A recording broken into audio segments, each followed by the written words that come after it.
வணக்கம் நண்பர்களே, நான் உங்கள் ஏகே. இன்னைக்கு நம்ம இந்த வீடியோல பல ஷாக்கிங்கான விஷயத்தை பத்தி பார்க்க போறோம். அது என்னன்றதை தெரிஞ்சுக்கலாம். வாங்க நம்ம இன்னைக்கு வீடியோக்குள்ள போலாம். அதுக்கு முன்னாடி நீங்களும் நம்ம சேனலை சப்ஸ்கிரைப் பண்ணல, சப்ஸ்கிரைப் பண்ணிருங்க. அதுக்கப்புறம் இந்த வீடியோக்கு ஒரு லைக் அண்ட் ஷேர் பண்ணி விட்டுட்டு இந்த வீடியோவை தொடர்ந்து பாருங்க.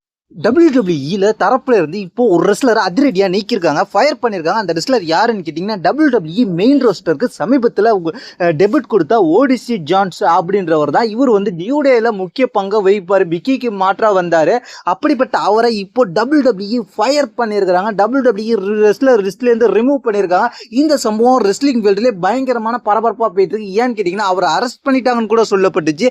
இப்போ அந்த வதந்திகள்லாம் முற்றுப்புள்ளிக்கப்பட்டு அவர் என்ன காரணத்துக்காக அவரை WWE ரிலீஸ் பண்ணிட்டாங்கன்னு கேட்டிங்கன்னா, ஃபயர் பண்ணிட்டாங்கன்னு கேட்டிங்கன்னா, டொமஸ்டிக் வைலன்ஸ் நடந்திருக்கு அப்படின்னு சொல்லப்படுகிறது. அந்த வைலன்ஸ் காரணமாக தான் அவரை WWE இப்போ ஃபயர் பண்ணியிருக்கிறாங்க. அதனால நியூ டேவோட எதிர்காலம் எப்படி இருக்க போகுதுன்றதை நமக்கு பொறுத்திருந்து தான் பார்க்கணும். WWE இருந்து நீக்கப்பட்ட மேண்டி ரோட்ஸ் WWE தவிர வேற எந்த கம்பெனிக்கு போகாத மேண்டி ரோட்ஸ் சமீபத்தில் நேற்று நடைபெற்ற ஆம் ரெஸ்லிங்க்கு போயிருக்காங்க. அங்கே வந்து கலந்துக்கிட்டு வெற்றியும் பெற்றிருக்காங்க. அதுக்கப்புறம் BLP அப்படின்ற ஒரு கம்பெனியில் போய் ரிங்கில் வந்து பர்ஃபார்மன்ஸ் பண்ணுற மாதிரி ப்ராக்டிஸ் பண்ணுற மாதிரி காமிச்சிருக்கிறாங்க. அதை சுற்றி நின்று மற்ற ரெஸ்லர்ஸ்லாம் வேடிக்கை பார்க்குற மாதிரி காமிச்சிருக்காங்க. இதன் மூலமாக என்ன சொல்லப்படுகிறதுன்னு கேட்டிங்கன்னா, மேண்டி ரோட்ஸ் கூடிய சீக்கிரத்தில் WWE அப்பியரன்ஸ் கொடுக்க போகிறாங்கன்ற மாதிரி இப்போ சொல்லப்படுகிறது. அதுவும் ஃபுல் டைம் ரெஸ்லராக மெயின் ரோஸ்டருக்கு வர போகிறாங்க அப்படின்ற மாதிரி சொல்லப்படுகிறது.